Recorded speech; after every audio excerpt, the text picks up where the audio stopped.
जय श्री कृष्णा। नमस्कार दोस्तों, चलिए सुनते हैं शनि प्रदोष व्रत की कथा।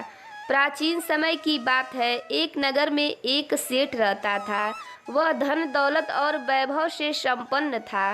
वह अत्यंत दयालु था। उसके यहाँ से कोई भी खाली हाथ नहीं लौटता था। वह सभी को जी भरकर दान दक्षिणा देता था।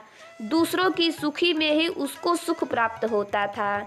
हर कोई सेठ जी का बहुत सम्मान करता था, लेकिन इतना सब कुछ होने के बाद भी सेठ और सेठानी को एक बहुत बड़ा दुख था।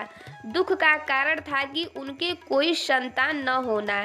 संतानहीनता के कारण दोनों सदैव दुखी रहा करते थे। एक दिन उन्होंने तीर्थ यात्रा पर जाने का निश्चय किया और अपने काम काज सेवकों को सौंप कर चल पड़े।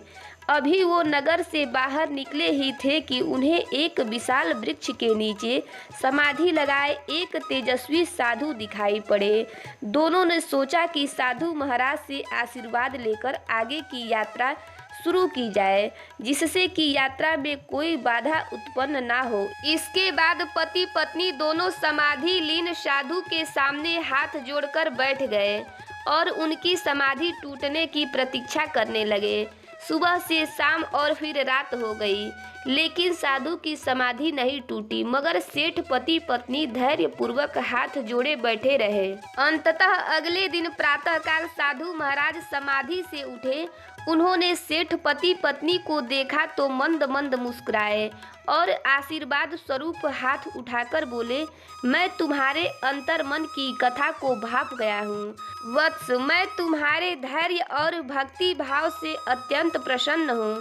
साधु ने इसके बाद संतान प्राप्ति के लिए उन्हें शनि प्रदोष व्रत की सारी विधि बताई और शंकर भगवान की वंदना इस प्रकार करने के लिए बताई। हे रुद्र शिव नमस्कार, शिव शंकर जग गुरु नमस्कार, हे नीलकंठ सूर नमस्कार, शशि मौली चंद्र सुख नमस्कार, हे उमाकांत सुधी नमस्कार, उग्रत रूप मन नमस्कार, ईशान ईश प्रभु नमस्कार, विश्वेश्वर प्रभु शिव नमस्कार। इसके बाद दोनों तीर्थ यात्रा को गए। तीर्थ यात्रा के बाद दोनों वापस घर लौटे और नियम पूर्वक शनि प्रदोष व्रत करने लगे। कालांतर में सेठ की पत्नी ने एक सुंदर पुत्र को जन्म दिया। शनि प्रदोष व्रत के प्रभाव से शिव जी प्रसन्न हुए और शिव भगवान की कृपा से उनके यहाँ छाया अंधकार लुप्त हो गया और दोनों सुखी पूर्वक रहने लगे। ये कथा आपको कैसी लगी कमेंट करके ज़रूर बताइएगा। चैनल पर पहली बार आए हैं तो चैनल को सब्सक्राइब करिएगा, बेल आइकन को प्रेस करिएगा ताकि आने वाली न्यू वीडियो की नोटिफिकेशन आप सभी को मिलती रहे।